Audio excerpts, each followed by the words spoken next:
light work Mcgregor back at it again. Oh, God, bro.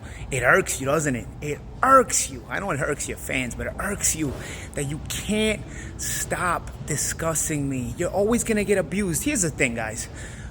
And by the way, you're on Paulie TV right now. Thanks for all the followers. Like, subscribe, and comment, of course. Here's the thing, man. I mean, when somebody you don't like keeps talking about you or keeps insulting you, you usually go and handle it. You usually go and do something about it, I got in your face. You didn't handle it. You didn't do anything after I left your training camp. Does it irk you, buddy? Does it irk you? You're never gonna be able to stop Paulie Malignaggi from abusing you because we know the truth, Connie, we know the truth. I beat your ass.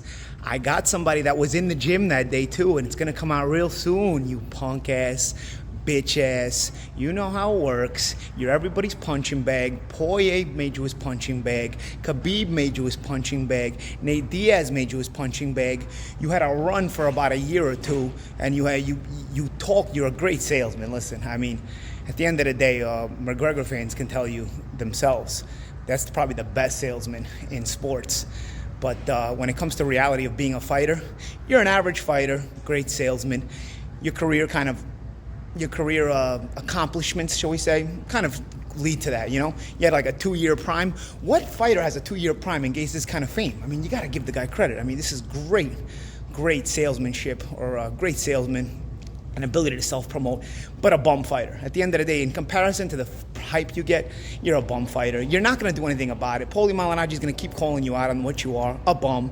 And you're not going to do anything about it because you know what happened when you stepped to Paulie Malignaggi in the gym, no matter what. What's the latest picture? The seesaw? So show the video. Show my body going in a seesaw fashion. Why do you got to cut off the video even when I go down? Listen, you don't have to show me beating your ass. We understand you're going to hide that. But show my body rocking like a seesaw. Show what you're trying to show. Why are you cutting off the video? Was it because Joe Cortez calls no knockdown the next instant? Is that why you can't keep the video playing even when I go down? Oh, poor Connie. Connie's so insecure. Still going. You know what? All your fans, you got a myriad of fans, I know. You got a myriad of fans because of the insecure generation we live in. They have to live in fantasy land like you live in fantasy land. Guy, the reality is what I know and what you know. You got no balls. You shot in against Nate Diaz. You knew you were going to get knocked out. You gave him your back on your own. Nate didn't even have to turn you around. You gave him your back. You wanted to get choked out. Khabib didn't even have to choke locked in. You quit. You talked all that shit and never even tried to win that fight. You fought a defensive fight, a survival fight, like a journeyman. You're a pussy. You're a bitch ass. That's what you do, dude. You just sell yourself. And you've got a myriad and myriads of fans that have the same mentality, beta like you. You can sell yourself all you want, bro. But the real ones, like me, we know what you are, bro. I was in the ring with you, bro, for 12 rounds, off my couch. How'd I do 12 rounds off my couch, not even in shape with you? Did it bother you? Did it bother you that we went that far, that we went 12 rounds and you got smacked around for at least 3/4 of them? Did it bother you? It did bother you, didn't it? Buddy, you're never going to be able to stop me. You thought I was going to become irrelevant, but I'm always relevant. I'm always relevant, always calling you out on what you are, and you're never going to be able to stop it because you can't. There's nothing you can do, bro. What are you going to do? Fight me? You know you're not going to fight me. We know you're not going to fight me. I know you're not going to fight me. So, my man, cut it out while you're ahead because you're going to get abused every single time, I'll give you a little prediction with Jake and Conor. Guys, you know what? I think it's actually not a great fight. I mean, I think Jake has a lot to work on. I think that's why Conor is also answering to Jake because he realizes this is actually a winnable fight for him. Oh, guy, you finally got a winnable fight for you, bro. Congratulations. You can't beat anybody anymore. Not that you ever could. Even in your prime, what'd you last? Couple of years prime, we already discussed that. Listen, at the end of the day, Jake and Conor, it's probably going to happen because Conor realizes that it's actually a semi-winnable fight for him. I think he's had a good chance of winning that fight, actually. Conor doesn't like to suffer. He's got a pretty good chin, though, because I smacked him around with some lead hooks. Plenty in that sparring we did. He will never show you that, though. But he's got a good chin.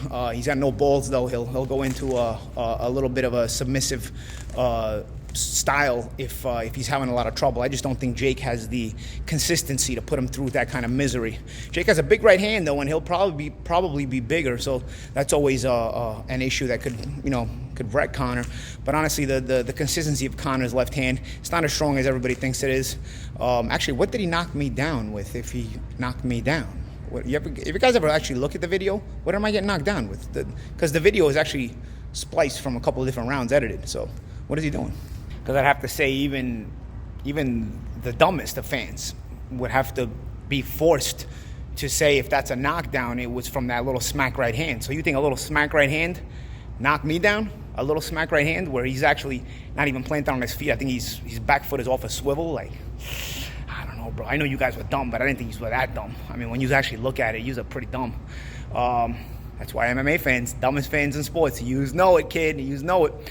But yeah, so that's basically my bottom line here. You're going to keep getting talked about. I know it hurts you. That's why you got to keep answering me. You're always going to get abused, buddy. You're never going to do anything about it. I know, and you know, you're not going to do anything about it. You're going to die getting abused by me because you're never going to do anything about it. I mean, listen, I tried to get you to do something about it. We could have done Winner Takes All. We know you're not going to go that route. You don't want it. You don't want it. You don't want it. You want the easy work, right? You're looking for the easiest work possible. You thought maybe Jake would give you the easy work with a good sell? Possibly. I mean, you're actually so bad, you're even at risk in that fight. But I'd probably pick you to win that fight. I'll be honest with you. With Jake, I'll probably pick you to win that fight. But that's why you're answering him. That's why you're responding to him. It's not like you want any real fight. Dustin just smacked you around twice already, bro. Shouldn't you be wanting to get back at, like, the real competition? Did you ever defend the title? Did they hand it to you? Why didn't you give Aldo a rematch, bro? You got lucky. I mean, the Aldo fight, you got lucky. I mean, let's face it. Looking at how you couldn't even take the leg kicks from Paulie, imagine what Aldo would have done to you with those leg kicks. You know you got lucky. And you stayed away from the rematch. I know you're a great salesman, buddy.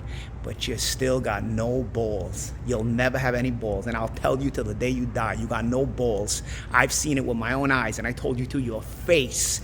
To your face. For 12 rounds, I told you that you got no balls.